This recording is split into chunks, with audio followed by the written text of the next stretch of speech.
Welcome, everybody, to another episode of Talking with Friends. I am, I guess, your host, or at least the steerer of the ship, Josh Shernoff, and I am joined by the steerees of the ship. First, it's my brother, Mr. Fred Shernoff. Fred, welcome back to Talking with Friends. Good to be here. Good to have you here. Next up, he's a magician. And after that, we've got Matt. No, next up, it's Calvin Tan. Calvin Tan is here. Calvin, welcome. Welcome. Good to be here. Hope everyone had a happy holiday. Well, thank you for welcoming me. The host gets such little love. It was a great holiday, right. which included Talking with Friends, Giving, which got an absurd number of views on Fight TV. We thank you for that. I was expecting at least 3. At most 5, and we kind of blew it out of the water there. But last, but certainly not least, unless we're talking about Wi-Fi connection, Mr. Matt Mangol. You got a problem with Verizon? Take it up with them, sir. Fun it's fact, good to be here. I do have a problem with Verizon. No. Up yours. Listen to me. Thank you. Lowe's sold out of 2x4s. Thanks to me. You. Thanks to you. Wait a minute. And Ludwig Borga. So that based on Talking with Friendsgiving, Matt Mangol has the prices of 2x4s have gone up. Yep, All thanks to Matt Mangol. Hacksaw Jim Duggan has to use a foam one that he used in WCW. So, well, no, hey, all kidding aside, awesome to have you guys here. Happy New Year, everyone. Unless this happens to air prior to New Year's, depends on how much stuff we talk about and how much footage needs to get edited in. But we're in that window where you can say Happy New Year. Yeah, a little before, a little after. It works. Well, it's December 28th as we record this, so who knows when this is going to air. That's reasonable. But hey, if it's before December 30th, check out the Shernie Awards on Fight, which feature Mangelpiece Theater. I'm selling it, Josh. All right, you sell familiar it. with selling? You Sell familiar it. with selling? Oh, Fred, what's with the ladder behind you, sir? You got a high spot coming up? You know, I'm hardcore. And you know what else was hardcore? Manscaped. One Night Stand 2006. ECW One Night Stand 2006. The WWE brought ECW back in 2005 for a one-night-only event, which was an enormous success. Of course, that was off of the Rise and Fall of ECW DVD. So they said, hey, it's so nice, let's do it twice. We'll bring it back, but this time we're going to bring the whole damn thing back. We're going to bring ECW back with One Night Stand 2, which kind of makes no sense whatsoever. And we're then going to bring the ECW brand back. Why do I bring that up? Because it was around that time I thought, well, if ECW can come back for One Night Stand, why couldn't its equal in success and notoriety and fandom counterpart, the TWF, come back for One Night Stand? And that is what brings us to the final incarnation of the TWF. So it was, I believe, the summer of 2006. I do remember sitting, I have a picture somewhere that I'll have to see if I can dig up of Fred and Matt sitting upstairs at Starbucks. That's right. Our first meeting. Together a business plan. Putting together a You business plan. want to jump back real quick before we get into the Let's do it. organization of that. I thought it was just such a good transition from the hardcore and like right transition. in. Yeah. Oh crap! I So- forgot to put my NBA. beard on today. So we Hold on. You used Manscaped on your face, didn't you? Is that what you did, Josh? I can neither confirm nor no. I actually did not use it on my face, although I do wonder. I bet it would feel fine. Why couldn't you? I just wouldn't recommend using it downstairs and then upstairs. going upstairs. Anyway, sorry. Anyway, so anyway. way NBA back Baracus. when, we left off with the Morad era came to a close in 2003, and we really all believed we were done at that point as far as the TWF. But That was it. coming out of that, Josh, you went on the road with Big Lou a little bit. If you want to talk about that brief rise and fall. Yo, it's Big Lou. So when the TWF ended in 2003, I kind of had that work shoot promo with Lou where I talked about how it was time for Lou to head out onto the indies and do, and be the star that we know he could be. Unfortunately, Lou didn't have a car. He had no means to get anywhere. I'm not even entirely sure he had a phone to make calls to try and book himself or had a computer. I don't know what Lou's situation was other than a knapsack. And soybeans. His belongings and soybeans in his pocket at all times. But the man who would one day become the Golden Lord, Big Lou, I basically said to him, I said, hey, man, you should go out in the indies. I'll manage you. And he goes, nah, yo, dude, man, we should be a tag team. And I was like, tag team wrestling seems a little bit easier than singles wrestling. So sure, I'll go. And I always had that nervousness of getting out there, being out, going to the indies on my own and that whole process, which is what always led me back to the TWF. I was always nervous to kind of go out on my own, out of my comfort zone. So I thought, well, if I can bring Big Lou with me, Matt Mangol was not going to be doing it. John Brody, we touched on last time, had kind of disappeared. We knew that Big Papa was one sunburn away from not being able to make it. Yeah. So I said, all right, let's do it. Let's go out onto the indies. And we did a show. I don't remember who it was for. I think it may have been related to Fat El Kake, martial law. I think it may have been connected to him in some way. Yeah. So the first show that we did WX something or other? I don't remember what it was called, but it was... I can picture it, but yeah. So the first show we did was outdoors. And it was me and Lou and the aforementioned Hacksaw Jim Duggan and Scott Fowler. And we were all hanging out, and I took my TWF shirt, or not my TWF shirt, my Superstar shirt. And I was like, you know what? I'm going to kind of cut this down, what today is referred to as the broski cut that Matt Cardona does all the time. I thought I'd give that kind of like, go for more of like a tank top type thing or whatever it was. Well, it was a disaster. It did not turn out right. I put it on, and it was not something I was willing to wear. So fun fact, in that match, I am wearing, for the only time in my entire career, in an outdoor event, I believe it was the only time I ever wrestled outdoors as well, I am wearing my tall boots, my blue knee pads, and my short tights that went over the long tights that I wore in 2003. I did not wear the long tights. I went full-on short Hulk Hogan style trunks for this one match. And never did it again. It did not look good. But my thought was, you know what? I'm going to do that. I'm going to go shirtless. I'm going to have a whole new look for myself.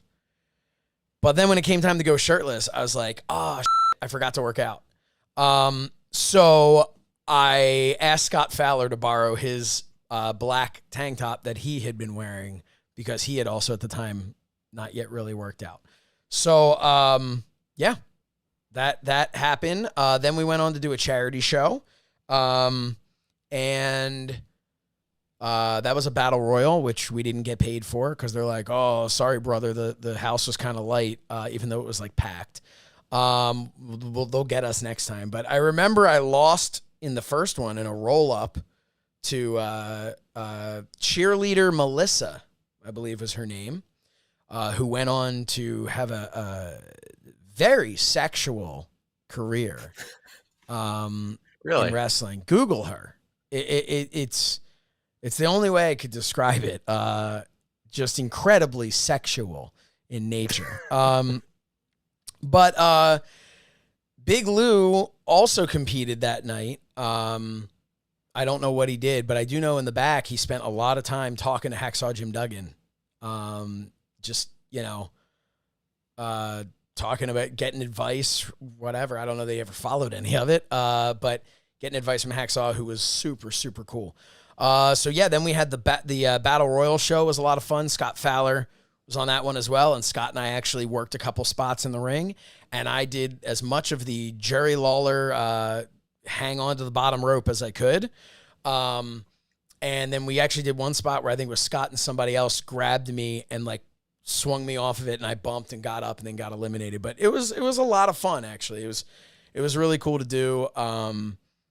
And we came out to, Lou and I came out to Work It, the Work It remix by Justin Timberlake and I don't know who else, but it was Back in Black. It was like Justin Timberlake had like remixed, but using Back in Black, which I thought was kind of a cool, like we were paying homage to Lee Harrison Styles. And but could have used the manager, but could have. You were probably too busy being above it. No, so that was it. And that kind of died out. We called ourselves the Showstoppers. We had plans to get gear.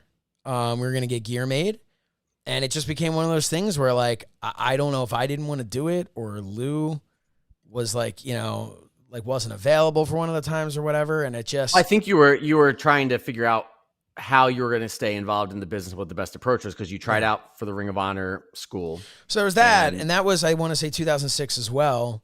I tried out for the Ring of Honor school. I was in terrible shape. Terrible shape. That was around, I got to say, that was probably 2006. Sounds all right, yeah. And I tried out for Austin Aries and got accepted, got the call from Austin Aries. We'd like to bring in, and it was at that moment that I was like, well, they accept anyone. Because I was so blown up. We didn't do a single thing in the ring. It was all calisthenics, and I was in terrible shape. But I remember being in the car, getting the call from him,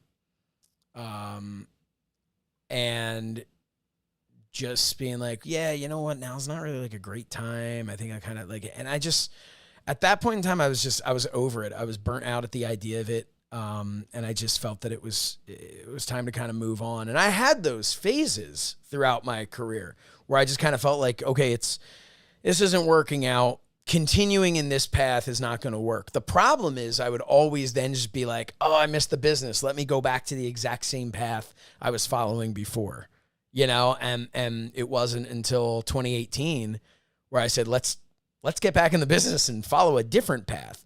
That thankfully has worked out for me. But then I remember I was mentioning it to you, Fred, and you and I started talking about it.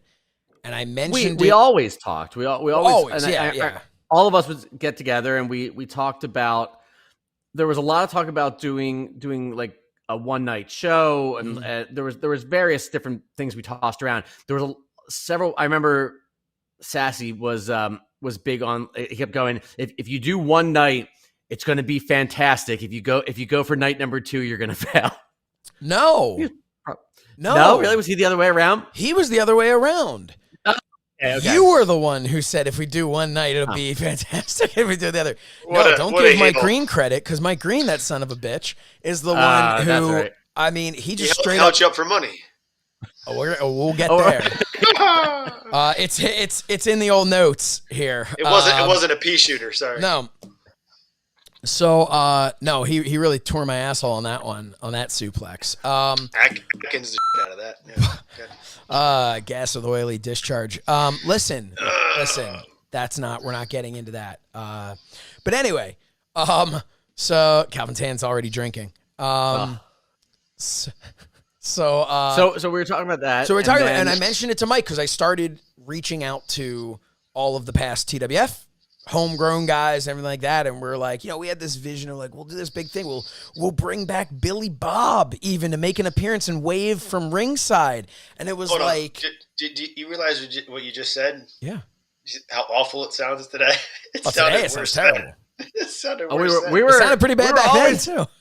We were in the bubble. We didn't know. We were in that bubble. That bubble that every promotion, every promoter from WWE to AEW to Ring of Honor. Well, not anymore. So anyway, Mike Green was like, if you're gonna do it, you have to bring it back. What? Why would you put out all this effort? Why would you put out all this effort to not bring it back? Why wouldn't you? Why wouldn't you just bring it back? And he turns into Yoda on caffeine. Bring it back, you will. So anyway, So around that time, I don't want to jump in too much, but no, please. it was- I've been it talking was for, around I've been that- talking for Fred. 17 minutes. before we made any decision to actually bring it back, I think, and correct me if I'm wrong, but it's like I gave Mike I Green will. credit he didn't deserve. But we took a trip, I think just for the hell of it, we took a trip to Mark Mest to the dungeon with Dave Sagan, I think around that time, right? So that was in the summer of 2006. Okay. Yep. We went with Dave Sagan. We went with Andrew Sagan, who would later become Vortex. Well, who had previously been Vortex and The would once once and again future become Vortex. Vortex, yeah. And not the Fred Vortex on Fred's bidet. So have you tried it since last episode? Oh, you should go try it right now while we're on the air. Oh. He No, is. off camera. He's sitting down. He is. He's sitting down. He's at pain tolerance. So we went in the summer of 06. We went to Mess. Calvin, were you there for that? Calvin was not there for that. Don't think I was there for that. No. Just Biz was imagine- filming. Yeah. We got a lot of footage of That's that. the one where Mushrooms. Biz injured Yes. himself. That's a good question. Maybe. I think that was Ended up earlier. on his ankle. That I must think have been now- early. No, that was early back in the day. That was when we first met them and all. This is So- when there's mushrooms at 95 degrees. And you know how mushrooms are grown? In. Yeah. Sorry. Take it. So also this was the I slept in a little bit late. It was time to go, and I said, "Don't have time for breakfast, but let's just stop at Wawa on the way.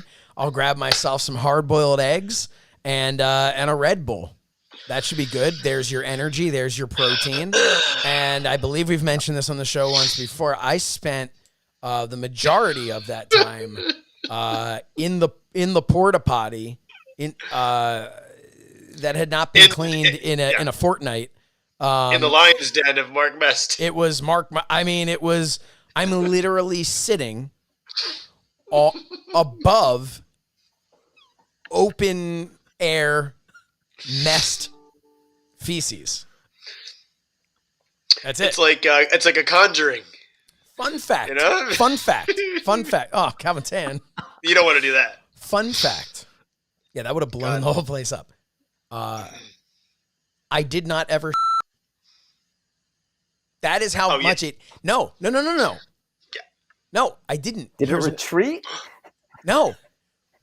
My stomach was so upset by what I had done, It refused to. but I didn't have to. I didn't have to. It was just like not a good situation, but I thought I had to. I wish more than anything that I had gone and just my brains out for 20 minutes. Because then I would not have had to spend the rest of the day going back multiple times. I didn't go back and keep shitting. And I'm sorry, Mangol, if that's what you thought was happening. I was going back trying to, and it was not happening. And the worst part is not that I had to go back, but because had I one would hope that my own scent would have overpowered the scent that was already there, in which case I would have been able to breathe easier. That's Anyway. like saying you got to escape a black hole, Josh. It ain't going to happen. No. Anyway. No. Um, So, Fred, where were we? So, yeah. Stop So I went to dancing Mass, all over and your toes, Fred. Sorry. I don't know. That was Dave Sagan's first time in the ring. And Yeah. he was having some physical ailments as well. Yeah, he just was just posing for pictures a lot of the time, and we were just like, Yeah. man, we kind of thought he would was be the better future. than that, and he wasn't, but it turned out that he was in he was really hurting from something, I don't know, and Yeah, so he he had some- actually was much better than what we saw. Some that sort of first we'll round. let it an undisclosed injury. But he wasn't doing well. So the next time we went back, we're like, oh, okay, this is what we expected out of Dave Sagan. Yeah. Because Dave was a dude who he was the jackass generation, right? Like I know Well, he was also what is interesting about Dave is that he was Lou in some ways. Lou watched the early the early teenage wrestling Dave and Lou foundation were a little both bit, at Beyond but, the Grave. But Dave was like almost second generation in a way that he had been a kid watching. He was second generation. Because Andrew Sagan was actually his father. No, I'm saying is that he was a child watching us as a fan, and We called him Vortex Maivia when he came in. Now he was actually old enough to wrestle. So that we never had that before. Like someone who kind of grew up watching us. That is true. That was a very weird thing if you think about it, because Dave did watch us. If you go back to Beyond the Grave, I mean, he was not even a teenager yet at that point. And so you look at Dave then watching you, Fred, and watching me wrestling and Mangol wrestling, watching Calvin come out as the manager there and everything. And you can only imagine from a little kid's point of view, he's probably like, holy crap. Like, I remember that I looked at like Mangol as like, dude, this like grown ass man, because he was just bigger and a couple years older. So I can only imagine for Dave, he was probably like, these are real pro wrestlers. These are real wrestlers who I also happen to kind of know through my brother and whatnot. But to go from that to then being able to be a part of it I know it was a cool thing for him, but it was really cool for us to kind of feel like we're finally like bringing someone in here who was he loved the TWF and always wanted to be a part of it.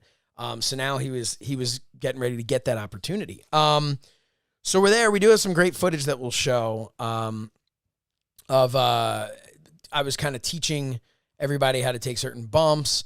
There was one move I remember because I uploaded the video recently, and there was one thing where I told you guys how to do it, and all of you were like, no, you have to do it on the opposite side. And you started gaslighting me. And then I brought Troy Meston, who confirmed that the only one who had been professionally trained, was actually correct. But then Troy Mess gave some great advice where he just like sat there with his hands in his pockets and was just like, he's just telling us, he's just like, the thing you're most afraid of is just taking that bump. That's what you're most afraid of. That's your fear. That's your fear. That's your fear. You're going to land on your elbows. No landing gears. You're going to land on that landing gear. Yep. That's your fear. So, yeah, there was a lot of that. Yeah, I don't think there was much else to tell about that trip to Mess, but other than that, we were really considering doing something. Yeah, it was like a whole lot of like, hey, let's see creatively we really want to do something. Hey, let's see if physically we're like, oh, we still kind of want to do this.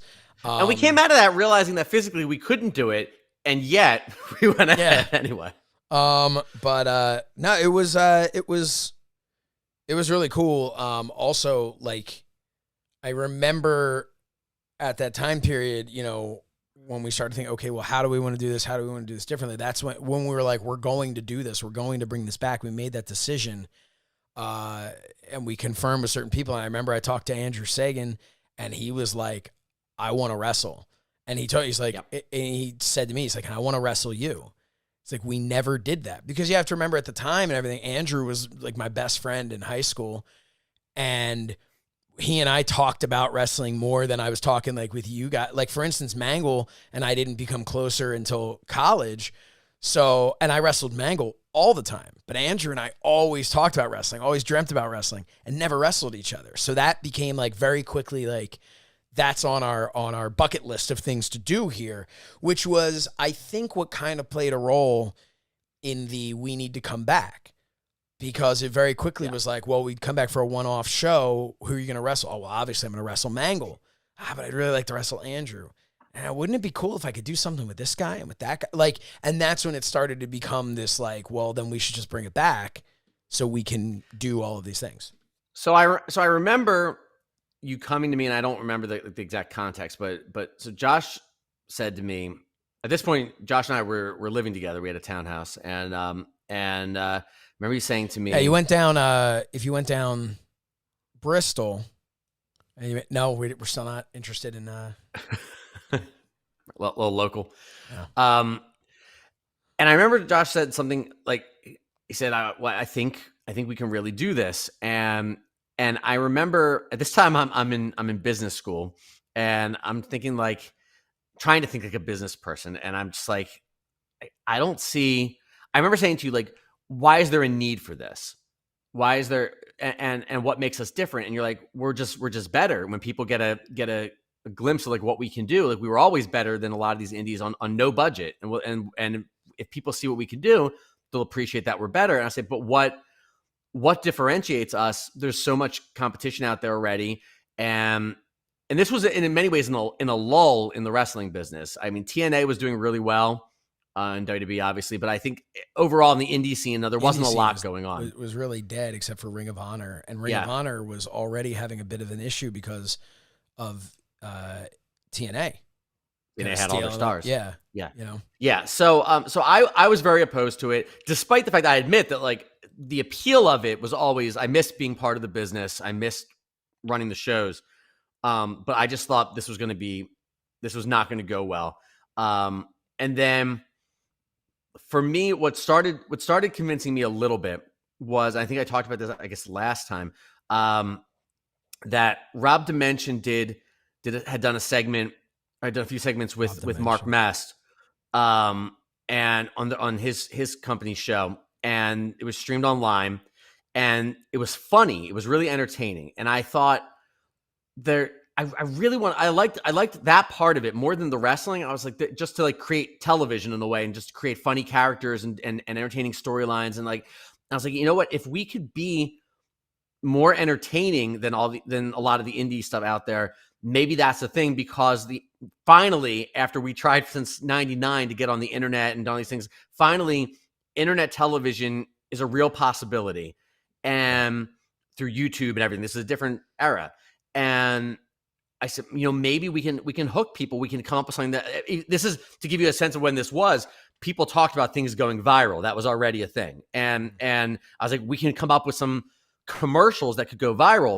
And I remember one of our early ideas, and we wanted to do it, and we never did, was that just the pandas. Something to do with the panda, because WWF had become WWE because of the panda, the World Wildlife whatever. And so like 4 years earlier. 4 years ago, yeah, very, very topical. And we were going to have Big Lou gore a guy in a panda costume. Yeah. Like it was just going to be this random, like intentionally ridiculous things that we were going to throw up on YouTube to make people and tag it for wrestling stuff that people are going to take note and go like, what the hell is this thing? And then right. That was our intention, right? That we would introduce characters that way. That would be Mangol. In the most Mangol like does a big boot viral to some random, like it was little things like that, just so that people are just like, "Did you see this video? What is this random thing?" But, so to everyone who's listening or watching right now, some of you may be thinking that's a great idea. Some of you might be thinking that's a terrible idea. But you should know that either way, we didn't do it. Yes, and we didn't do it because we didn't have the means, and that was the same. Everybody takes for granted what we have today. Like literally today, I could hand my phone, Calvin could have his phone, Fred could have his phone, Mangol can't have his because it's a Droid, but we could all use our iPhones, and there's your 3 cameras around ringside, 1 stationary, 2 roaming cameras, and hands down, not even a conversation, the quality would be mind-blowingly better than what the best at home, what's the word I'm looking for? Consumer camcorder could provide back in 2006. So again, you're looking at a time where like we had these great ideas. Well, okay, we can't, like the idea of this light behind me and behind Mangol and behind Fred and Calvin doesn't have his because he's too lazy. But like if there is a light. What is that? There is a random light shine. But you muted yourself. It's blue. It's the blue light. Okay. I don't see it. But I digress. Something like these lights that we have there are like, those weren't the idea of having something like that back in the TWF days would have blown our minds. The idea of being able to have a backstage interview where, we used to do all the stuff in the back of the shopping center We've talked about that in the past. Had we had one of these lights, like look at what Mangol has there, and had that been, which I think is probably the same one, we all have that same one, but we had that one uplighting on one brick wall in the back there, if you would have looked so badass. If you watch WWE's programming right now, their backstage segments, they will bathe the back in the backstage area, either in like blue or purple. Yeah. Or red. Yeah. Which in some ways is a little too much. It looks way too staged for their, we're just walking around backstage and there happens to be lights everywhere. But it looks great for the backstage stand-up interviews and stuff, But a perfect example of that. Everybody on here who's watching this is probably familiar with the viral videos of myself and my good friend Matt Cardona. Calvin Tan films those on my phone.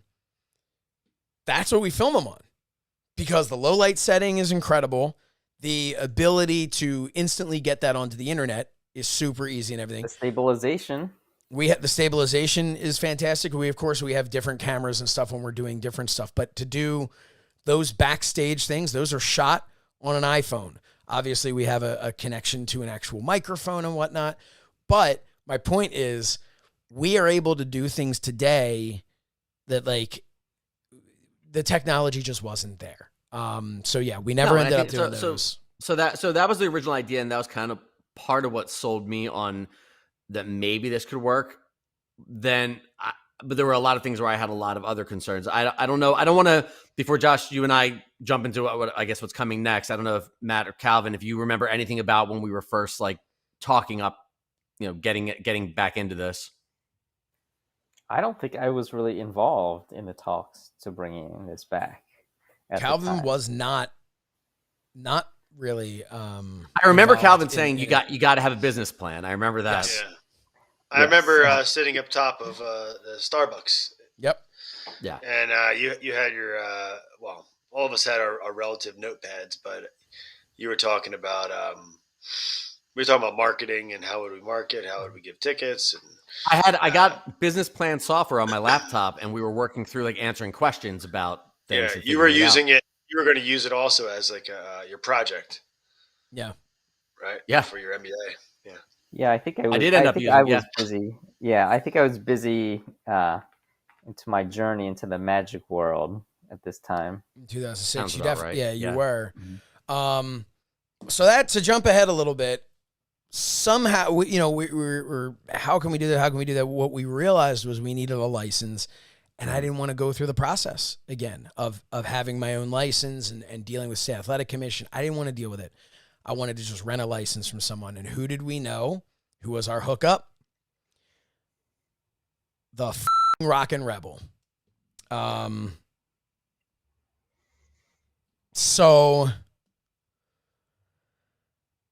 this is the point where, how do we say this nicely? The guy was a horrible human being.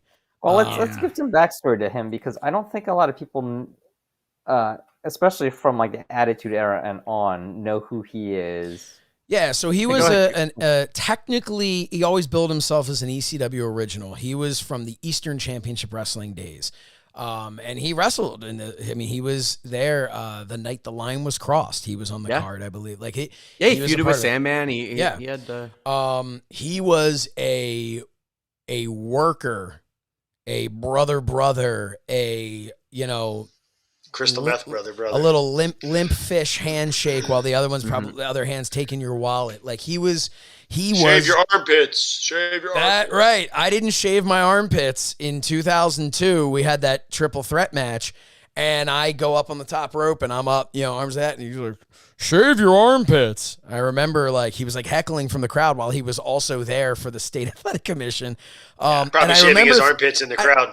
I remember thinking to myself, what a strange world, because I can't think of any other scenario in the rest of the world where I would have lifted my arms and someone would have gone, shave your armpits.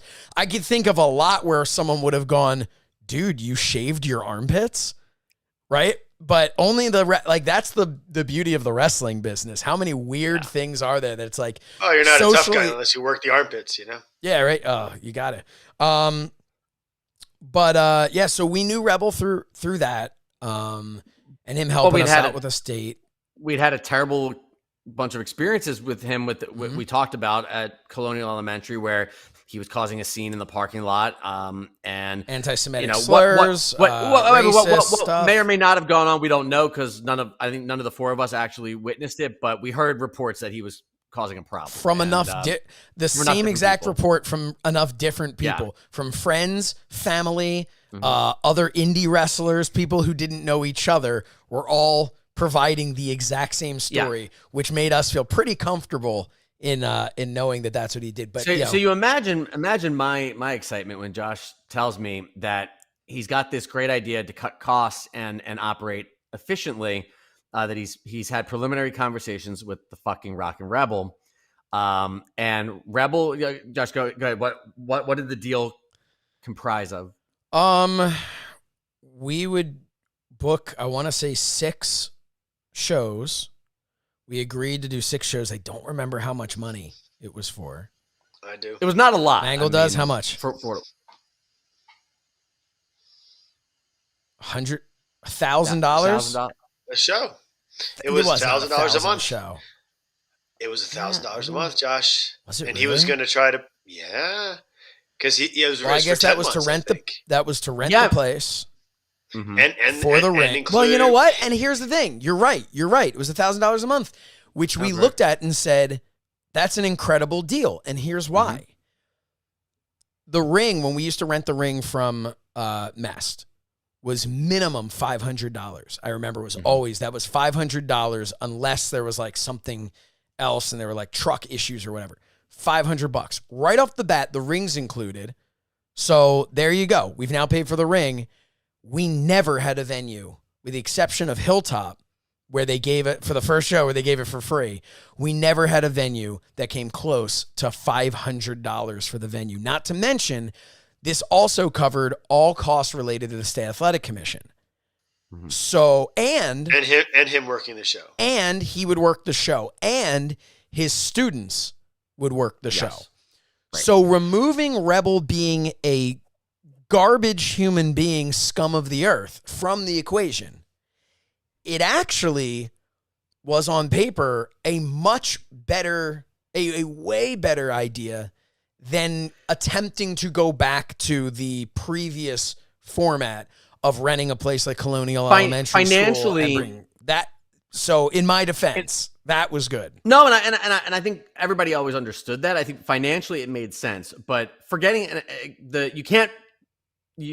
the story goes on, you can't forget the Rebel component of this. But taking him out of the equation, just the circumstances of it, and to give a little background into what Rebel was doing at that point. So he was living and working out in Phoenixville, Pennsylvania, and he was running a wrestling company of his own, the Blackballed Wrestling Organization. Wrestling. Yeah. BWO. Should have been a red flag right there. And I remember, it's funny now with my friendship with the Blue Meanie all these years later, but I remember my first thought was, it's the BWO. You can't because he had spray painted BWO on the, and I'm like, that's like literally the BWO gimmick. What are you doing? He had his school, the Top Gun Wrestling Academy, and he had his shows, and he would run. We actually went up there a couple of times, and we saw his students were working, and he had a nice turnout, nice enrollment, and we saw one of his shows. Actually, I think I remember. So if I may interject, Ray of Sunshine. If I may interject, yes, on December 30th, 2006. Yes. Part of our whole negotiation was kind of like, hey, we'd like to get back into it. Dave Sagan's never worked a match, and I haven't wrestled in a few years. What if we knock off some ring rust by doing a battle royal at one of Rebel's shows, but we do not want to show up to that audience that we suspected could become our audience one day as Rocky Styles and Dave Sagan. So instead, we were the frat boys. Jeez, it was one of the most enjoyable times I ever had wrestling, because it was a stupid battle royal. I was this over the top thing holding the red Solo cup. My hair was long at the time, so I had like a headband with my hair behind it, and like I had shaved down to this like pencil thin little like chin strap. It was horrible, but it was so much fun. A fun fact: the two shirts that I wore and the shirt that Dave Sagan wore, 2 years later, we would use those for Vishal Shah to wear on the hit web TV series Business as Usual as Ranjan Senaranjan. Those were the shirts that he wore, just buttoned up with like a tie. The shirts that we wore that night. Wow. Anyway, that night though, the show was stolen by someone else. Now, normally, guys, I try and dig up footage, and I, in post, put that footage in here, and you guys watch it afterwards. Today, we're going to watch it in real time. Oh, God. SpongeBob. I believe this was taken by Matt Mangol. Oh, Mangol was obsessed with this guy in the yellow, just ribbing him.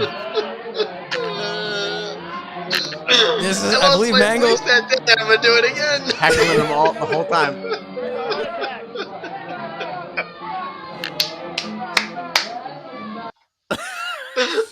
So, I kept saying, Mangol, the poor man has a weight problem. You gotta just. So Mangol just took himself out. I lost my voice that day laughing at that guy.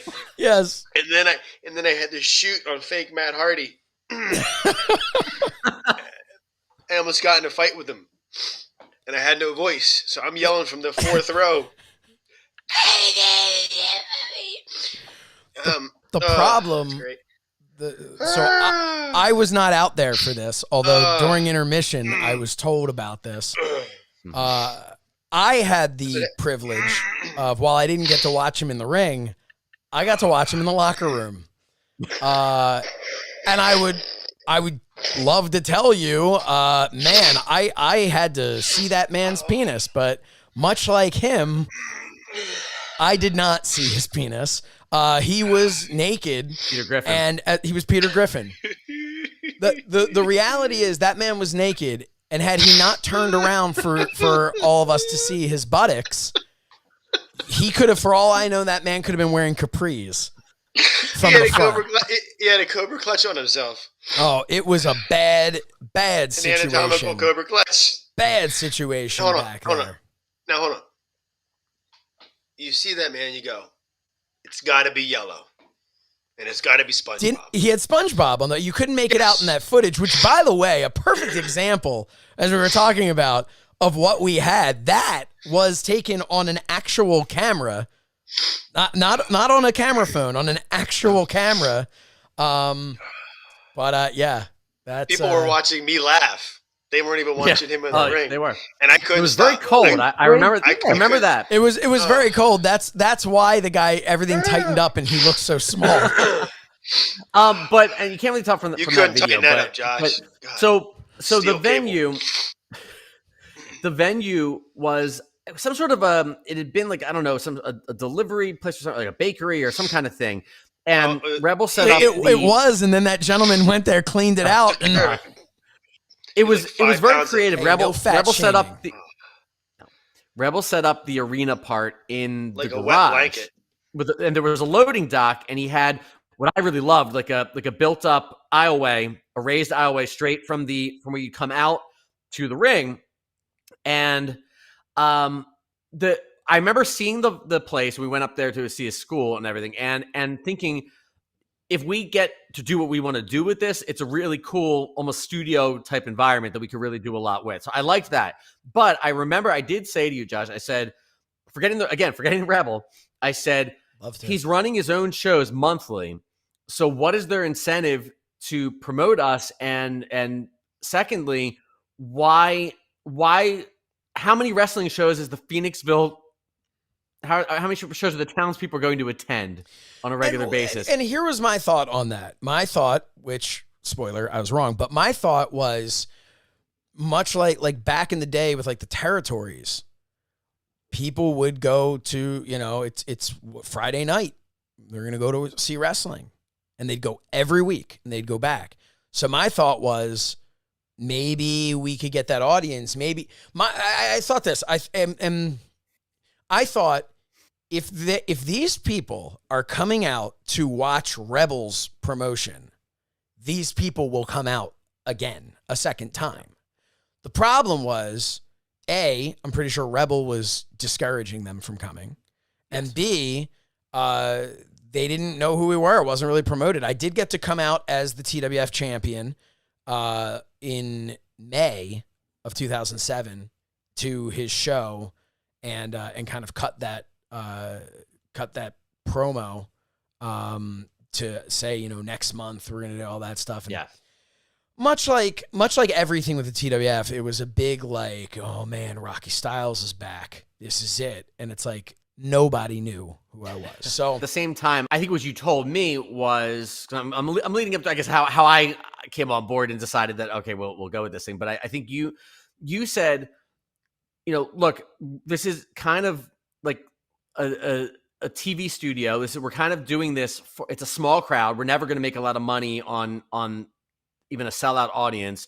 And you said, but we're taping our show here, and it's about using this newfangled YouTube thing and getting the word out there.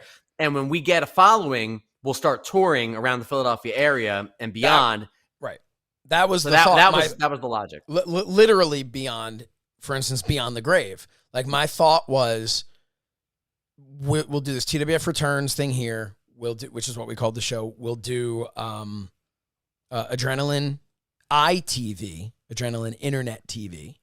And again, there was no Fight TV back then. But we thought we would do that on like our YouTube show. And then, which by the way, I don't even think it was YouTube. I think it was something else that we hosted it on. Because if it was YouTube, it would still be there. Maybe it was Blip. Maybe, because that's what we used a couple of... No, Blip was a few years later for Business as Usual. I can't remember. I know, whatever it was. Everything ended up on YouTube, so... Eventually, yeah, it was years later we put stuff on YouTube. So this idea of we would do these shows was to build up, like you said, where it was like Beyond the Grave. Well, maybe that's when we call Colonial Elementary School. That's when we go back there. That's when we find these other places, and that's our big show. That's our big payoff because we've been airing this, and so June 9th, 2007, TWF returns with a brand new history of TWF video, with new green screen shot footage that we had. And we kicked off the show. And do you remember how we kicked off the show? Well, can we touch on real quick about who wasn't there? Yes. Because okay. Obviously, we were all us four here. We were back. Rod was back, and we repackaged him back in a and new better way. than ever. Honestly, yeah, the best version great. of him ever. We packaged him as sort of an MMA fighter, and with a whole team around him. It was really cool. And we got we had Mark Smart was back from the Well Hung Warriors, but so this is one of the things that we wanted to do was we wanted to really push the envelope a little bit with the indie guys and say that if you're going to work for us, you're going to listen to our approach and we're going to repackage you, because that we saw when we looked back, that was when we'd been at our best, was when people would listen to us and be repackaged. Because otherwise we're an indie show. Otherwise we're just local no-name indie guys. So Mark was he was one cool dude. One cool dude, Mark Smart, OCD Mark Smart, and he was a character heel who had a terrible OCD, and Tremendous. I don't care if it's considered by today's standards to be offensive. Yeah, it doesn't age well, but he did such a good job with it. Tremendous. He was afraid of dirt. Nick Suave, who returned, was his manager, and Suave had to spray down and wipe down the ropes before he would come. Clorox, like sanitizer, which would play really well in this day and age. That's true. Yeah, he's ahead of his time. A lot of, to give credit where it's due, a lot of the little aspects of that character, of the creativity of that, came from Matt Mangol. Yes, came up with a lot of it. I think probably even the name. But Mark Smart, man, that's great. Brian just freaking knocked it out of the park. Yeah. Well, that's the thing. He embraced it. And that's, you always hear, like Bruce Pritchard will talk about, like how Terry Taylor didn't embrace the Red Rooster. Mm-hmm. I'm having a hard time figuring out exactly how he could have, but that's the difference between like Bill Bain always fought back on the Baniac gimmick. Did a phenomenal job when he was doing it, but never wanted to. And it was like, to me, that gimmick could have just been huge. I mean, I say, as Bill Bain has appeared on WWE TV in the ring and, whatever, but still that gimmick could have been huge. But we'll never know because his phlegemic was in front of it. Going back to the guy in the yellow. Anyway, but so we had Mark Smart. I'm just jumping around a little bit, but Mark Mest came back, and Mr. Mest. We said, previously we'd used Mest and his whole crew with his ring, and we said, so Josh actually contacted Mest and said on my request and said, we'd like to bring you in just as a worker without your ring, and we have big plans for you, and we're going to give you a slightly different look, and we want you to be this sort of this monster. And are you going to the Mr. Mest or are you going somewhere else? Because we had another plan from first. We did have another plan that was not. Yeah. I know. This was a Matt Mangol idea as well. It could. Mangol, take it away. Imagine, if you will, a man of Mark Mest's stature, 400 and change. A lot of change. A lot of pennies there. Facing the crowd backwards, a brilliant rhinestone-laden robe, platinum bordering white, slick back hair,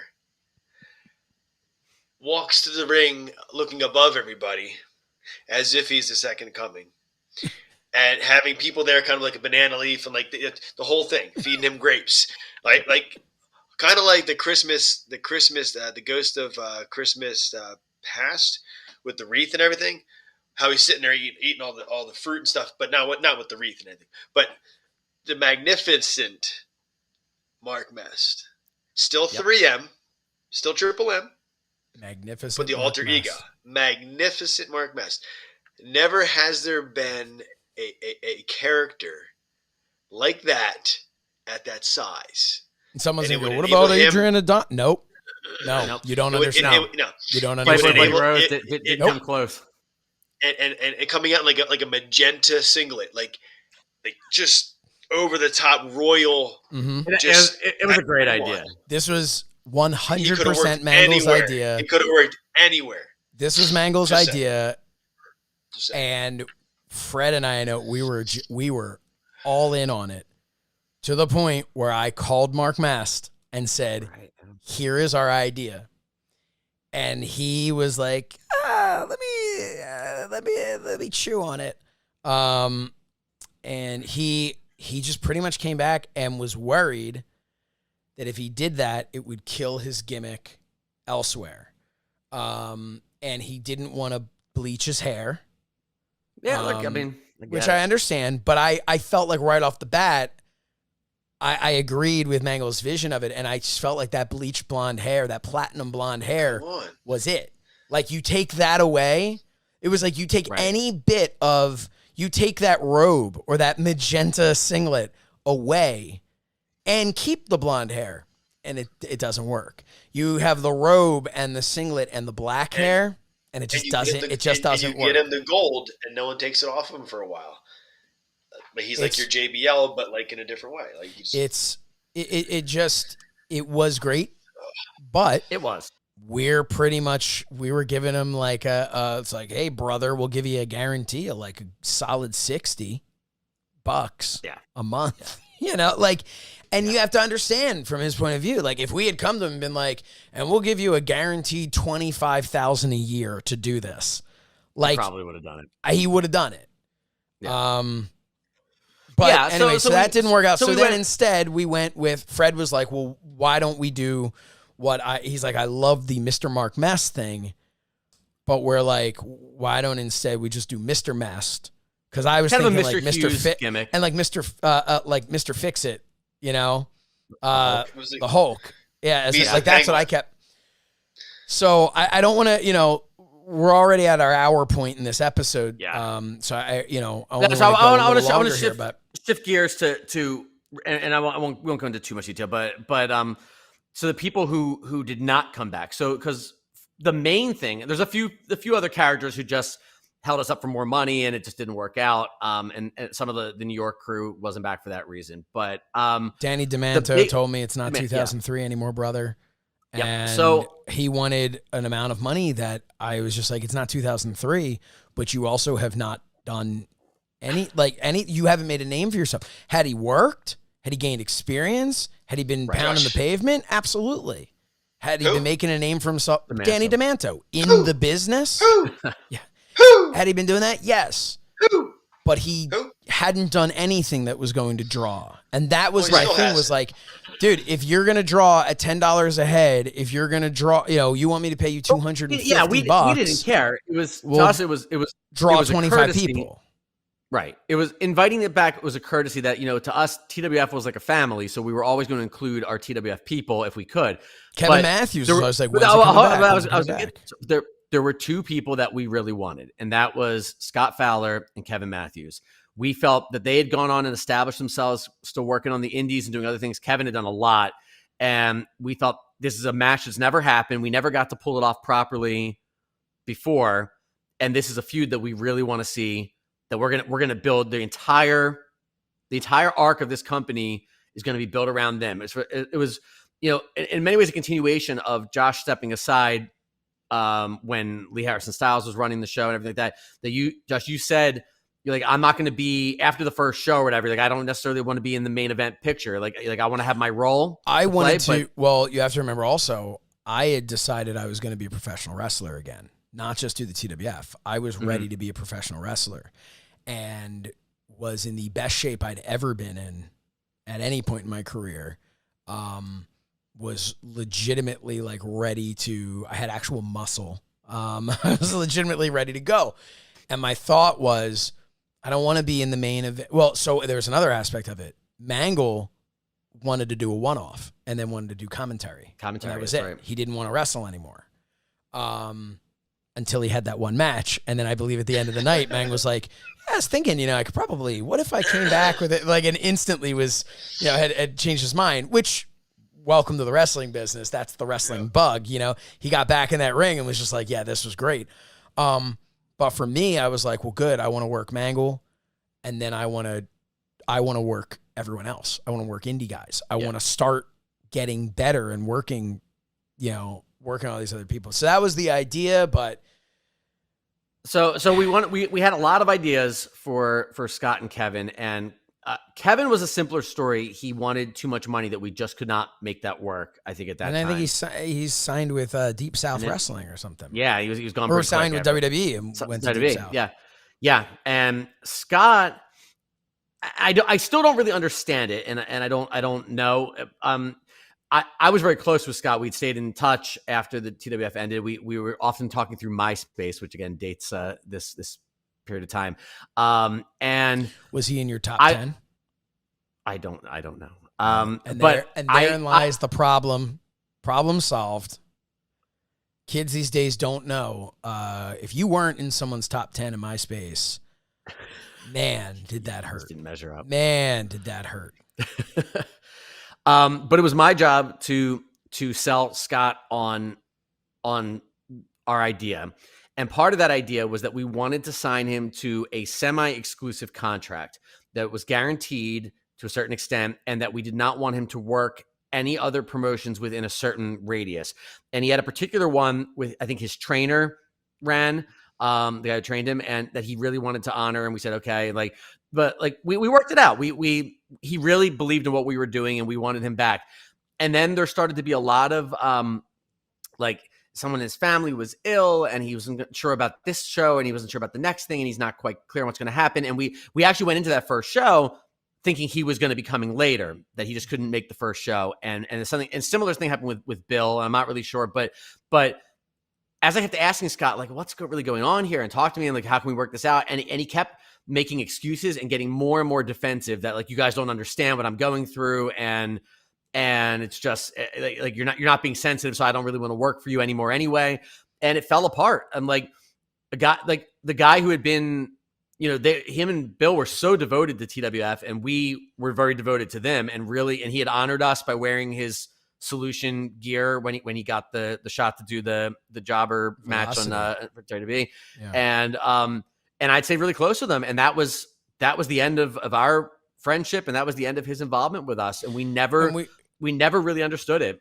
I will say, Scott watches this or listens to this show, and would love to have him come on at some point. We can talk Absolutely, about it. Not that he needs to share his personal business with anybody, but what I will say is, it did, much like with Brody, we reached a point where we're like, all right, fine, this wrestling thing's not going to work out, but dude, we consider you a friend. Like, what's going on? Like, what's up? Yeah. Like, we're worried about you as a person. Which segues into John Brody, who you had made brand new gear for. Brody was all on board. Brody and I got together in November of 2006. I hadn't seen him since April of 2003, the last TWF show that he was at. We got together. He came over. We went out to eat. A bunch of us, I think. So I don't know who was there, but a bunch of us were there. John had put a lot of weight on, and I remember that because he told me, he's like, dude, he's like, just get the pants big. Like, get them really big. He said, because I don't know if I'm going to be able to lose the weight. And I'm like, well, we could get you smaller pants, and that could be your goal, to lose weight. But we got him actual wrestling gear, like actual real, because he always wore airbrush sweatpants. We got him actual wrestling gear that I still have somewhere in a box somewhere. But it's got like the kendo stick down the side, and it's pretty cool. But they were gigantic, and he way bigger than he ever needed, because he wasn't that big. But comparatively to like the scrawny guy that he was back in the day, I think he was very self-conscious about that. And then it just didn't work out. I think his brother's wedding was going on or something, and one thing led to another, and it didn't happen. And I had really wanted it for him, but I think he was at a different point in his life, and it wasn't gonna happen. And again, I'll say, I hate to, air his dirty laundry, but he's always been very forthcoming about it. He's doing amazing today. And the dude's awesome, but it just didn't work out, and it sucked. And I always kind of hoped in the back of my mind, I always could hear like the lukewarm John Brody music would hit at some point. Like, I always thought there's always that opportunity. And even as time went on, we went into a thing with Lou and I working together, which we didn't call the Hardcore Clan, because if it wasn't with Brody, it wasn't the Hardcore Clan to me. But Lou and I were teaming up, and then Lou and I were feuding. And I always had this vision that eventually it was going to be like Lou and I are going to be doing, it was going to be something, and I'm screwing Lou over, and that music's going to hit, and Brody's going to come out, and that's going to be, which would, I always thought we'd eventually go back to, if nothing else, we'd go back to one more match of me and Brody, to kind of bookend all that stuff. Yeah. And obviously that never happened. But we did end up, and I want to kind of blow through some of this stuff. Yeah. Pretty much, Mangol and I had one of our best matches to date. It was about 1,000 degrees in there. He and I were in great shape. Mangol was cut to all hell. The vascularity. God, Biz popped all over himself. Mangol was in phenomenal shape. I was in really good shape. And yet we were still blown up after like that first spot, because it was so damn hot. But we worked a really good match. I took Mangol out of action with help from Big Lou, which kind of brought me and Lou back together. From there, we moved on to doing our TV tapings, and I finally got to have my match with Vortex, which was terrible. We blanked on something in the middle, and it just totally fell apart. But later that night, we did, for the third TV tapings that we were doing, it was me and Lou against Vortex and Dave Sagan. And that tag match that we didn't pay as much attention to because we had other matches earlier in the night, a singles match and, stuff. That match, we just clicked. It just worked, and it was one of the best matches that I think we ever did in the TWF, and one of the best matches I was ever a part of. And there were a couple little spots here and there that weren't great, but that match was a really good one. And it ended with me catching Lou with a super kick and turning on Lou. Meanwhile, we've been doing these backstage things with Dave and Andrew, with Dave and Vortex, which was great. One of my favorite lines is when because they're brothers, Dave goes to me, he's like, "I love you like a brother, brother." And it was like just stuff like that. Like I remember just popped me so much. They both really, really delivered. And Dave, I mean, obviously Dave's still in the business, and that's an important thing to say. Dave Sagan, 2022 is going to be his year in the wrestling business. He was killing it in Texas. Now he's back east and training under one Matt Mangol, which is a great plug. You should go to personaltrainingunlocked.com if you would like to be trained by Matt Mangol, because that's what Dave Sagan's doing, and that's what I'm doing as well, getting myself back in not so much ring shape as it is being able to walk the stairs shape. But Mangol's an incredible trainer, very knowledgeable. Don't tell him I said this. But yeah, go to personaltrainingunlocked.com now. Some great subscription-based things that you can do, and you absolutely want to kick the year off right. Come on, go right now, personaltrainingunlocked.com. Anyway, Dave Sagan's still wrestling, but yeah, Dave Sagan. Well, I was going to say that I ended up managing Dave, as this era of the TWF went on. Can I touch on very briefly my involvement in the first show? Yeah. TWF Returns. Please do. So I wrestled. I brought back Punch Fresh for one night only. But not Mental Break Punch Fresh from 2003. Punch Fresh.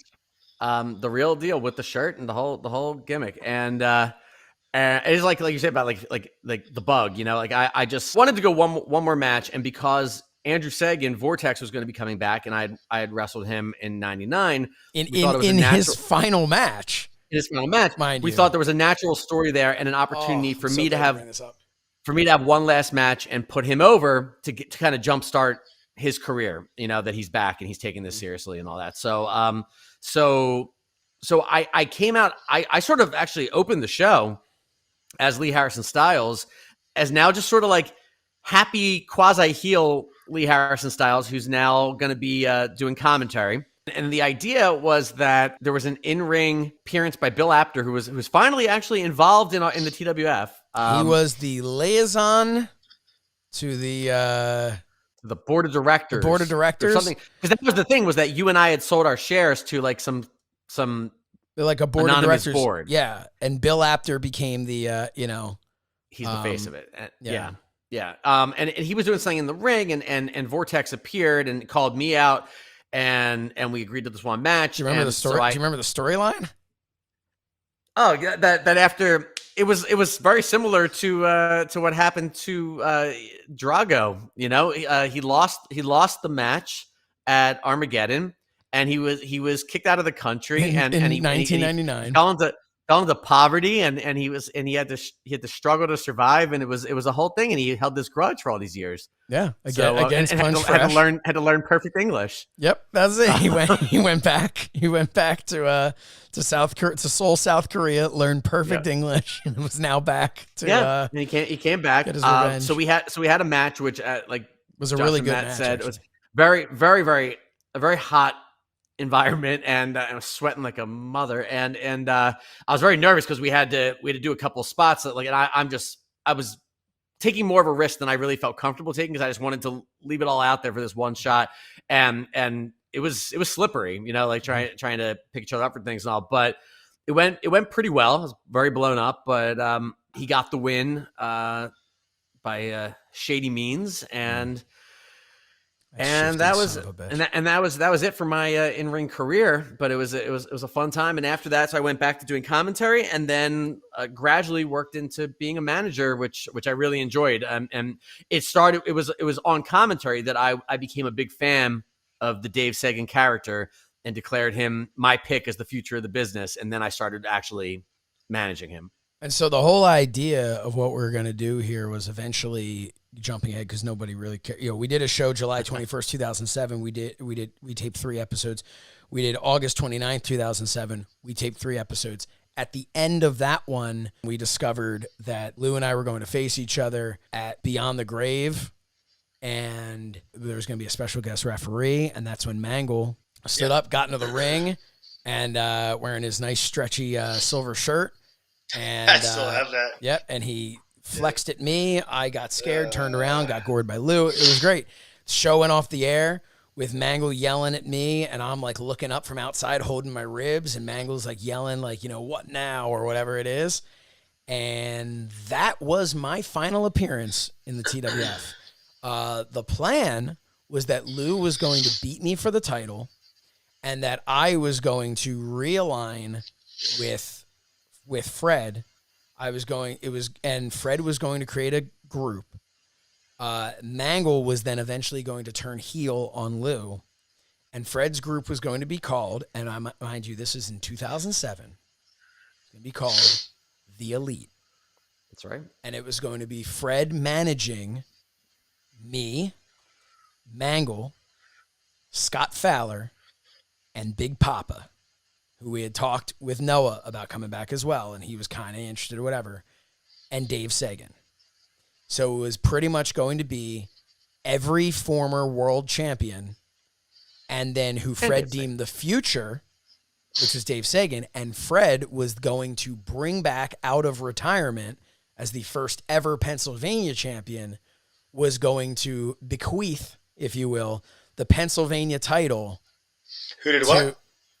Yes, he was going to hand the Pennsylvania title to Dave Sagan, and that was what was going to bring the PA title back into circulation, because we didn't bring it back with Big Lou. We didn't bring back the tag titles because Danny DeManzo stole one. But that was the idea. That was the plan. That was the plan, and we would be having pretty much Lou was going to work his way through having he was going to take the title off of me, which was then going to be this big celebration until Mangol turned on him, because Mangol was pretty much going to be like, I sat there in because remember, Mangol was sitting in the booth as an announcer because Big Lou interfered and took him out for me to win the title at TWF Returns. So now Mangol was going to join with me to go again. It was going to be this whole thing that was our whole plan. Yeah. Instead, I got an IM, an AOL instant message from one Kevin Keenan, former wrestler for the TWF, now a referee down in Ohio Valley Wrestling and for the new ECW brand on WWE TV. Pretty much saying to me, "Hey man, how's it going with TWF? Yeah, what are you doing? What are you doing there? Come down here. You want to be a wrestler? Come down here." And one thing led to another, and as I said, that August 29th show was my last show, because by the middle of September, I was headed to Louisville, Kentucky. The only return that I would have in that time period was we did do a show at some point, I want to say in October, we did Beyond the Grave, that I came back for but did not appear on camera or in front of the crowd. But then October 5th, Matt Mangol and I, October 5th and 6th, is in the promo. And maybe if I can find that promo, I can... it's on there, Josh. I'm Matt Mangol, former World Heavyweight Champion in the TWF, former World Tag Team Champion in the TWF. I've wrestled many different opponents over 8 years with that federation. I've been around. I've wrestled in different states, thousands of different matches. I've wrestled this man, Superstar Rocky Styles, more times than I care to remember. I've wrestled him in ladder matches. I've wrestled him in 2 out of 3 fall handicap matches. I've wrestled him in hardcore matches. So many damn matches, I can't even remember them all, like I said. This man, I hate this man. But somehow, some way, Mr. Bill Apter, the new authority in the Wrestling Federation, has decided, oh, let's put Mangol and Superstar Rocky Styles together to somehow coexist to compete for the AWA World Tag Team titles on October 5th and 6th. 2 polar opposites as far as personality and wrestling goes. Somehow we're supposed to coexist and win the titles and represent the Wrestling Federation. Now, I've been a World Tag Team Champion before, so I have no problem carrying this man to the top and getting the victory. Carrying me. I'm sorry, is it the World Championship, the enormous gold belt on my shoulder? Is it the fact that I'm a 4-time world champion, the longest reigning world champion in TWF history? Or is that something that makes you feel that I need to be carried? I'm sorry, let me tell you a little bit about carrying people, okay? I carried Big Lou on my back. You can check my vertebrae. They're practically cracked into a billion pieces from carrying his big fat ass for so many years. But I carried him until I kicked him in the face. And now, Bill Apter decides that I need to face him at Beyond the Grave October 20th. Okay? So I'm supposed to be facing him with, who's the special guest referee? Alright, it's you. So suddenly now I'm supposed to be trusting you. You're the special guest referee for my match against Lou for my world championship. And now Bill Apter thinks that we're going to work as some cohesive unit together to go for the AWA Tag Team Championships. I don't need Tag Team Championships. I'm the world champion. I'm the best. Okay? I don't need that stuff. I don't need you. I don't need Bill Apter. I don't need Big Lou. I don't need the AWA. I really don't need that. Okay? I am my own star. I am my own superstar, a shining star that goes so high into the sky, and I don't need this. Okay? I have pressures. I have stress in my life, Mangol. Okay? That maybe you and maybe the people at home can't really respect or appreciate because they're not on my level. Okay? But I'm going to tell you what I'm going to do. I'm going to lay it out for you right now. All nice. I'm going to package it up with a nice little bow so all you people can understand what I'm saying. I'm going to team with Mangol, okay, because he can be the yin to my yang. Yang's always been better than yin, for the record. And I'm going to go there and I'm going to become the AWA Tag Team Champions. I am going to become the AWA Tag Team Champions. I will have one belt here. I will wear this belt around my waist, and I'll carry the other one over here. Okay? And I'm sorry, that's 3 things, so it's going to be difficult for me to be carrying you, a 4th thing, on my back. Alright, so you leave it to me. We're going to go there October 5th, October 6th. We're going to go, and we're going to become the Tag Team Champions. Why? Because I am what I say I am. I am what you know I am, and I am what each and every one of the people in the AWA and all around the world wish they could be, and that is amazing. So says the superstar.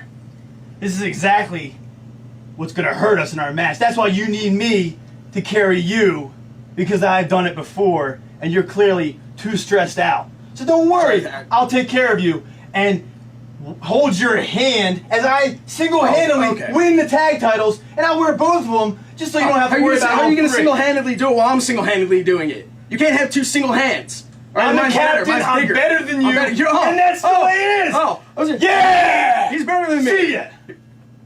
I already said so says the superstar. That's what's supposed to end these things because I'm the champion. I get to decide what so says the superstar. I'm going to be the next AWA Tag Team Champion. I don't need you.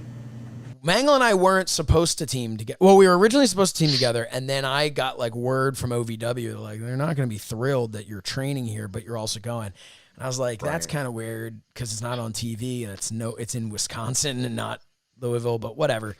And then Dave Sagan was going to step in, and then he got a little gun shy. He got nervous about it, which, looking back on it now, you can understand.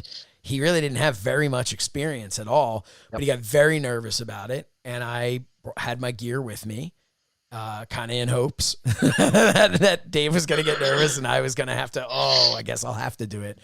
And this time, unlike when you and Lou were on the Indies, I was asked to be your manager, and you guys expected me to manage you, and they said no managers. There's not enough room in the locker room, and I was then asked to run the camera for the show. That I have tried desperately to get the footage.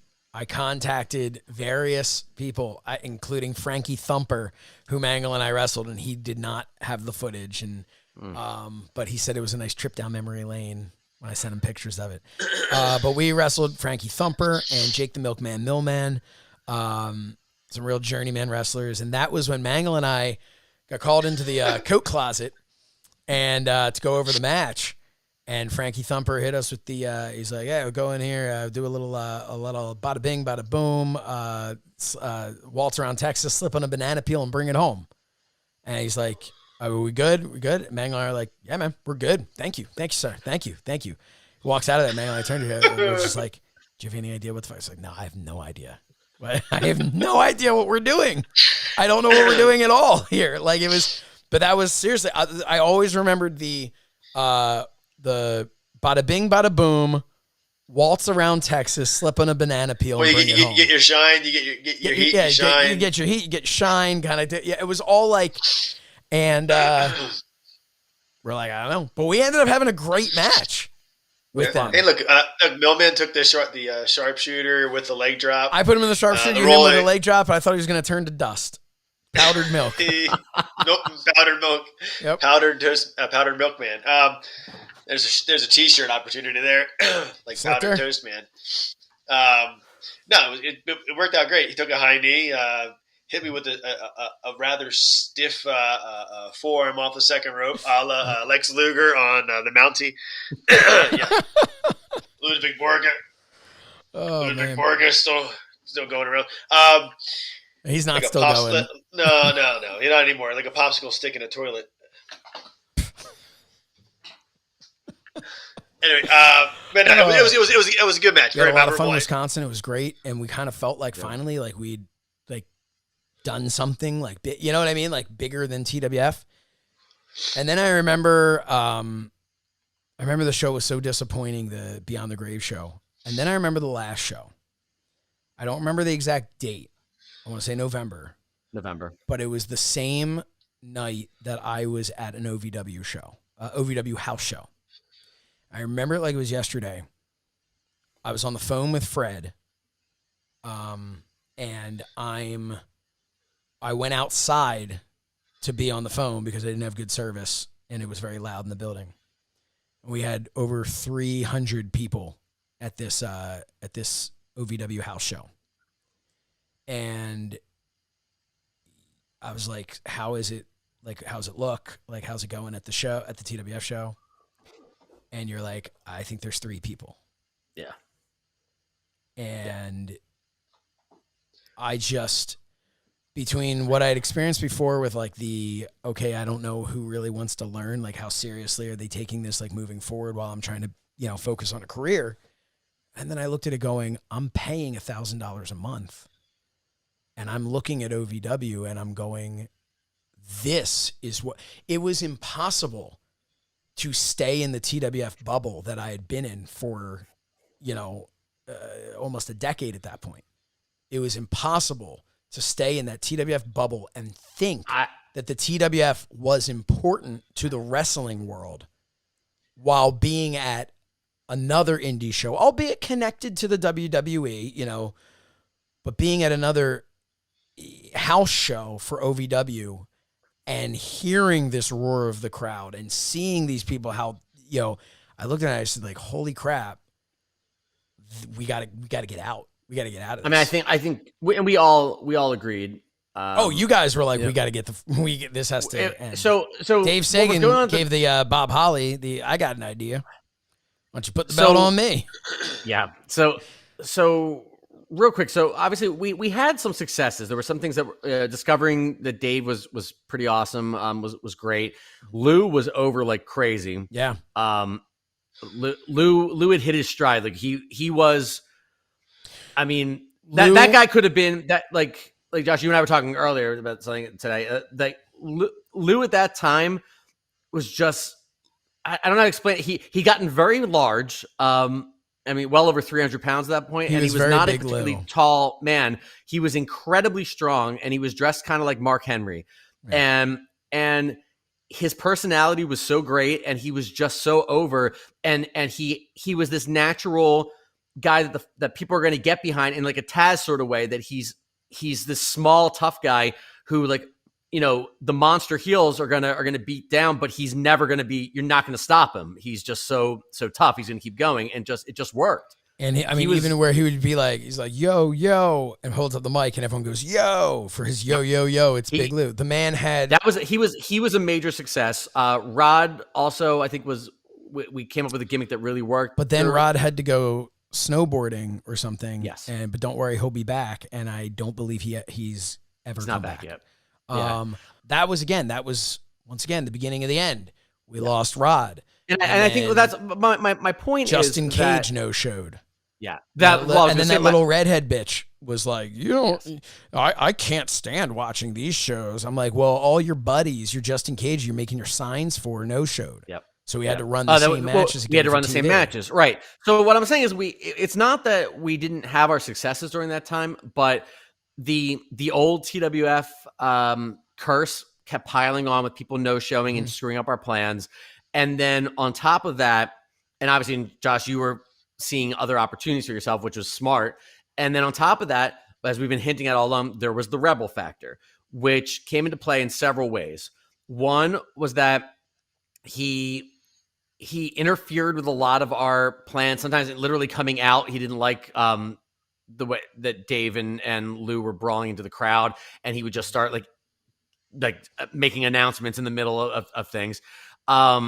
He had his guy who was doing the ring announcing for us would downplay our stuff. Instead of hyping our next show, would hype the next blackballed whatever show. And then obviously he was running his own shows in between and deflating the audience in that way. And then I think by the time we got to that infamous last show in November that Matt and I were put in charge of running, we had so many no-shows that we had to rely on Rebel about a week before. Had to ask Rebel to make sure that we could pad the card with his people. We're not doing a taping at this point. We're not doing anything. It's just a TWF show, but we didn't even know who half the people were. And I remember sitting in the locker room, and they had like an easel where they were writing the card out, and they had a guy called like Amazing Lou, something Lou. It was Amazing Lou, I think. But and someone was going over it. It was going down the card and was like, so we're gonna have Big Lou versus this one, and this one we're gonna have Amazing Lou. And he goes, how many freaking Lou's do we have here? And and for whatever reason, that moment to me was when I was like, we've lost complete control. This is not our show anymore. This is like nothing makes any sense. And there were literally 3 or 4 people in the crowd, and at that point, I mean, everybody saw the writing on the wall. We had Lou, who was entertaining the possibility of coming out to like crash on your couch to train in OVW. Didn't end up happening. I didn't even have a couch. Well, crash on your floor. He was literally going to sleep on my floor. That's what he said.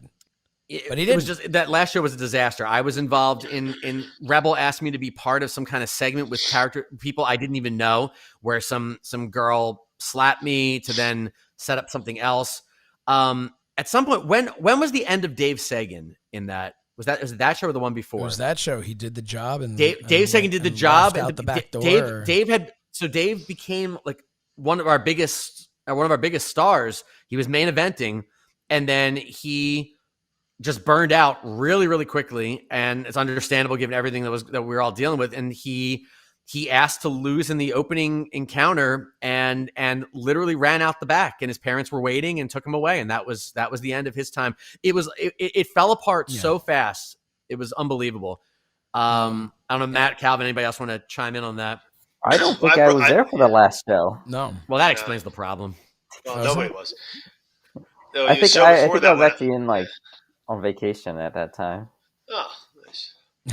The show before that, I had to roll Lou over because he didn't roll for me to put him in my submission, and I basically this thumb, right, snapperoo cast, so I couldn't even wrestle the last show. Yeah, it was it didn't work. It was a failed experiment. It ended up not even being a December show. Josh and I went up to meet Rebel and paid him a reduced price to not have the show. Not do a show. So that was the last that was the last TWF show of all of these versions that we've been talking about. That was the last one, but there was one more like spiritual successor. That there was one more time that we did our thing, working for a company that Nick Suave was associated with in New Jersey, which was like, when was that? That was the next year. That was October 2008. The week before, the reason I know is because on the 27th, I wrestled Rich Swann in my final one-on-one match, in Rich Swann's first ever one-on-one match. But my last time in the ring as a wrestler was actually October 2008. And it was me versus Mangol versus Vortex versus Dave Sagan, managed by Lee Harrison Styles. A triple threat is bad, so why not a fatal four-way? I remember Mangol went into business for himself within the first 5 seconds, forgot what we were supposed to do, and just started throwing haymakers at everybody. Oh, no, mate. No. Yeah, not you. I got the footage. Andrew not missed you. it. Andrew, there was something between Andrew and me, and it got missed, and then we just... There was a miscommunication, yeah. Yeah, Hey, Andrew was supposed to come in, hit you from behind, do something to cut you off. And he didn't. But he It didn't. ain't ballet, so you just went and started throwing haymakers at everybody. Match fell apart. But last Not bump because of me, mother... last bump I ever took. Morad. I know. It's less fun if you just say Morad every time. Oh man. The last bump I ever took, ever, in professional wrestling, was off of a high knee from Matt Mangol. That was the last bump I ever took. And at the very end, I remember looking to Biz, who was videotaping this on Mangol's flip gimmick thing. Remember those? Whatever those were? Yeah. Flip video, yeah. And I remember looking at the camera and going, I said something like, after I won the match, I choked Mangol out at the end, and after I won the match, I'm just like, I look around to the like 15 people there. I look at the camera and I go, how could you possibly leave all this? And I left. And that was it. What I should note was 1 week earlier, we aired the pilot episode of Business as Usual. So we had, as a group of friends, because at the end of the day, that's what the TWF was, and it's what the TWF is today, talking with friends. The TWF was us. It was us wanting to do something together. And at that point in time, we had moved on to this idea of doing a pilot episode of this web series and then doing a couple more. And then fast forward. Mike Green said you should do a lot more. And Mike Green said we should do a lot more because he was going to show it to, what was it? Will Forte? Yeah. Schnigel Floss or something. Fernum Durnham, Schniggles. Snavelbaum. But that was really it. We found something else. We found Business as Usual. We found this new thing that we could try to do as well as people with money while having no budget and no experience and no training, and throw it together. And there's a common theme. There's a common theme. And the funny thing is, the things I learned from the TWF, the things I learned from Business as Usual, specifically as it related to video editing and stuff like that, are the things that I use to this day with Fight and Focus on Fight. The stuff that Calvin, uses to this day as he's videotaping these things. These are things that we learned. We have an experience now when we're there at these live shows. And all of you have experienced this. Fred, when you worked with me backstage at AEW, Mangol, when you worked with me and Calvin at AEW in Vegas, and we worked at StarCast, we bring with us this unspoken understanding of how to be in a locker room, how to interact with other wrestlers, how to do, all the stuff that came from our experiences, both as wrestlers in the TWF, as entertainers, but also as the four of us being in the upper management position, if you will, of the TWF. We know what it's like to both be the one going, hey, what do you have for me, brother? And also being the one that someone's going to you going, what do you have for me, brother? Like we've experienced all of that. And I I know for a fact, without the TWF, this wouldn't be happening right now. Obviously, we wouldn't. This is kind of stupid. Without the TWF, we wouldn't be doing a show talking about the TWF. But without the TWF, we wouldn't be involved in wrestling in the way that we are. In the way, Mangol as a contributor to So Says Shernoff now, which if you haven't seen the Shernies, go watch the Shernies. Mangol, it's wonderful, and more to come. if Fred you think does about it, right? Yeah. Oh, go ahead. Oh, I didn't No, want I was just gonna say Fred does a ton of stuff. We've spoken about the stuff that he does for ad-free shows. And is involved in the wrestling business, in the stuff that you don't see. And and Calvin, of course, is referenced all the time, but is behind the camera. But everybody that knows me from all the stuff I do for Fight, all the people behind the scenes, all the people, all the wrestlers and all, they also know Calvin. And that's kind of always the funny thing of the person on camera you think is, Calvin is held in just as high regard as I am when we walk into that locker room. And so much of that comes from our ability to interact and be a part of these things, come from our just experience and our love and for you this. know what? We never, and that goes to show you, because we never did it for the money. We did it because we Certainly loved it. not. Yeah. We did it because we loved it, Yeah. and we gained all this experience because we loved doing it. Yep. And one thing led to another, which led to another, which leads us to where we are today. Yeah. And where we are today is at the end of the TWF story, but not at the end of Talking with Friends. Because I think what we're most excited about doing now, we got a great reaction to Talking with Friendsgiving. And I think we have all this experience. And we look at stuff today. Fred and I were having a conversation earlier today about Hook, Taz's son, and a little bit of a debate about, how he's being used and how we're both big fans of his, but questioning certain things here and there about him and ideas of, if they should have done that or whatever. And we're all people who at least we believe that we have some form of knowledge. So we plan to be back every single month on Fight TV with a new episode of Talking with Friends where we will talk all about professional wrestling. Maybe we're going to talk about that pay-per-view from 1986. Maybe we're going to talk about AEW Dynamite from last week.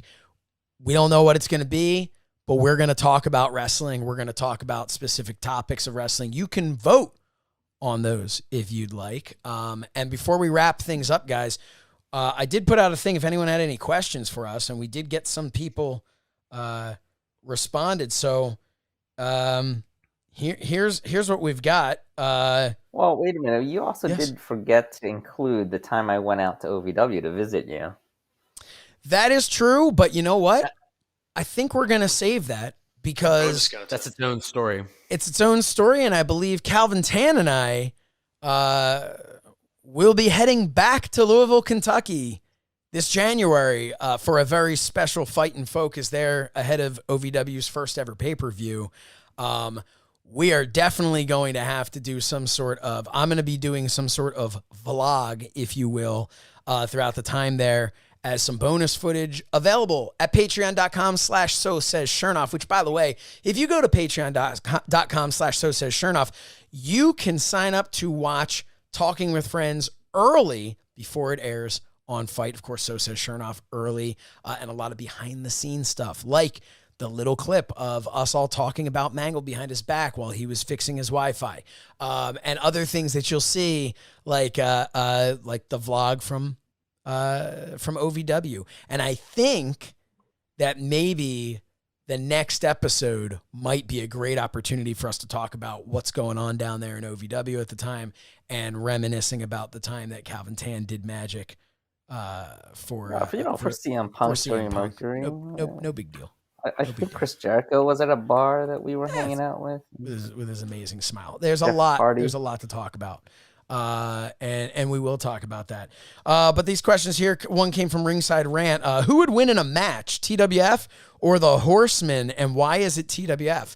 So for this, I'm going to say the Horsemen can be any variation of any version of the Horsemen you want, and I'm going to say the TWF is us It's the I four assume of that's us. what they mean. Right? Yeah. So why does TWF win? Mangle? Because I don't do the job? Is that? Well, probably. Well, you would walk out. You would walk out. I'd hit somebody with something stiff. They'd get knocked out. They'd go out. So then we're down to 3-on-3. Calvin would be wandering around the apron as he's been known to do, and Fred would be yelling at somebody, tell him how to make lemonade, distracting somebody else. So then, is the question about us and our respective heydays, or is it us versus the Horsemen now? Well, God, I hope it's us versus the Horsemen now, because I'm pretty sure that even in our current conditions, we can all take any of the Horsemen in their current conditions. That's what I'm saying. I think we have a chance if that's what they're going to do. I would just take a handful of Viagra, throw it outside the ring, and wait for the 10 count. I don't know. I think Flair could still go. I don't know if I want to mess with Flair. No. But anyway, and our other question that comes from Josh Rosenbaum here at Real Coach Rosie, what's been the highlight of your year? So I think this is a great way to kind of wrap things up here. Even if this airs in the new year, great opportunity to say, what's been the highlight of your year as it relates to wrestling? Sure. Fred, we'll go with you first. Well, I guess I'm trying to think, because I started last year doing the cartoons, but obviously it was going to Huntsville, Alabama, where I was treated better than I deserved by one Conrad Thompson. Had a great time with him and Dave Silva and the crew. That was absolutely the highlight. Calvin Tan, highlight of your year as it relates to wrestling. Oh, I have a lot, so it's really hard to cut this down because this year we kind of came back from a lockdown, and I was able to travel again with Fight TV to various events. I would have to say I would have three things. So one would be being at my first GCW show. And actually being there when Matt Cardona beat Nick Gage for the GCW World title, and feeling the energy in that crowd, feeling kind of GCW taking off, getting that momentum behind them, that being in that atmosphere was kind of cool to experience that. The second one would probably... Yeah. And that's where that happened with Mike Cardona backstage. Yep. The second one would probably be NWA Empower, when all the women, after the night was done and they were coming back to the locker room, everyone gave them a standing ovation. And Josh and I were at the end of the line. Just happened to be at the, backstage, actually held the door open for them, and just feeling the emotion from that whole locker room coming back and what they just accomplished. So being backstage, that was a special moment that really was a special. Not many people get to experience that. So I'm glad I was there for that. And then we went right from there to the bar with Conrad Thompson and Cassio Kidd and Dave Green, and had a taste of what Fred experienced in Huntsville, in Alabama. Yes, just a taste. What's your third one? And I guess the third one would probably be I got to give back to some of the people that that I watch on TV, right? So wrestlers, professional wrestlers, they go out there and they entertain us. So I got to give back and entertain them for a little bit. I got to do some magic for the AEW locker room. I don't know if I'd say a little bit. I don't know how long I was going, because it probably was what was it, 3 a.m.? Conrad recorded 6 podcasts while you were doing that. Yeah, it was late. It was late, and friggin' Austin Gunn just kept bringing more people over every time. Calvin's like, well, I think this will be the last one here. And it's like, well, you got to show, wait, come here. You got to show this. And then Calvin's like, well, man, I can't stop. Tony Khan's coming. It's like, waiting there for Tony Khan to show up, which he did. Which he did. I had a pretty cool conversation with him. So yeah, that would probably be my top three, because there was just so many this year. But just feeling GCW, the feeling of the crowd and it kind of launching off, and then just being backstage for a historic moment, and the emotion with the the women of NWA doing that Empower pay-per-view, and then having fun with the AEW locker room and just kind of me performing for them, and putting smiles on their faces. It's been a really good year for you. Mm-hmm. Matt Mangol, as it relates to wrestling, have you had anything interesting? Other than just being able to do this with you guys, coming up and pulling some things out of this insane mind of mine and using it for your Josh Shernoff as needed, and being able to start launching personal training unlocked, and try to reach out to help people that are outside my area as far as geographic location goes, and kind of get that going in 2022. And yeah, man, see what you never know what happens in the wrestling business, but you're gonna see a lot more of Matt Mangol, I think, in 2022 than you did in 2021 as it relates to wrestling. But we'll keep both feet in it, But hey, you know what? You were doing behind the scenes stuff, training Dave Sagan. Hey, look, I'm working on like Dave. Dave, I've known him for a long time. He's taken initiative to not just take care of himself, but put himself in positions and with proper goals to get him where he wants to be. And I think the sky's the limit for him. He's got unlimited talent. His mobility has gotten tremendously better, more functional total body strength, symmetrical strength, which helps with balance.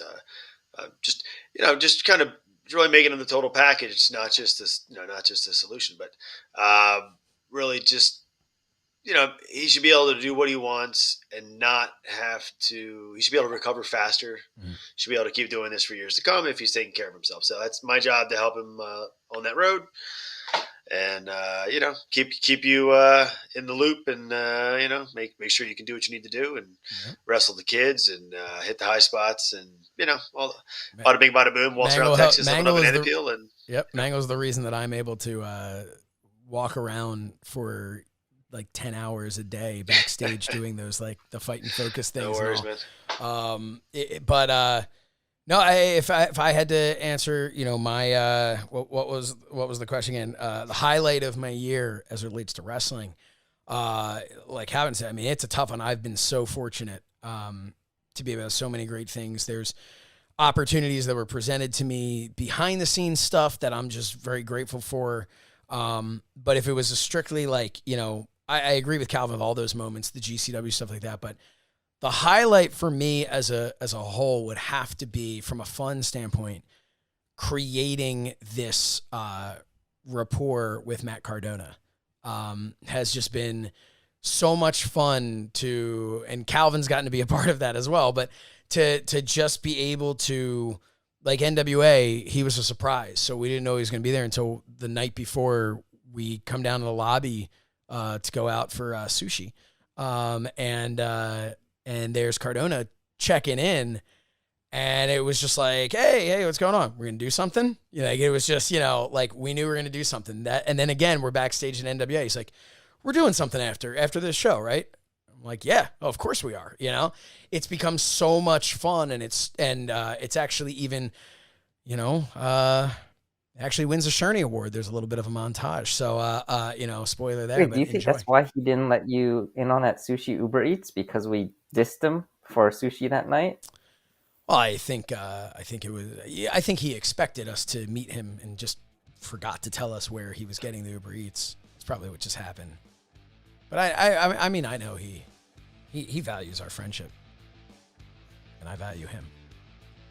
But that would be a highlight for me. But now, and of course, also this, talking with friends, being able to do Talking with Friends Giving, being able to do a show where Fight TV says, hey, you got some pretty good numbers on a show that is us just talking about stuff. I mean, there are literally the amount of people that have watched this show, one episode, is probably more than every attendance figure combined in the history of the TWF.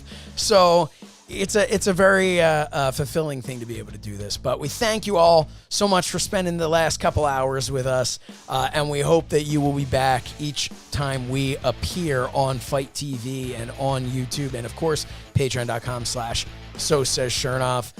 If you're not subscribed to our YouTube, make sure you subscribe, youtube.com/So Says Shernoff, because this is Talking with Friends powered by So Says Shernoff. And for Fred Shernoff, we never know, maybe Fred's the Shernoff who's saying so. We don't know.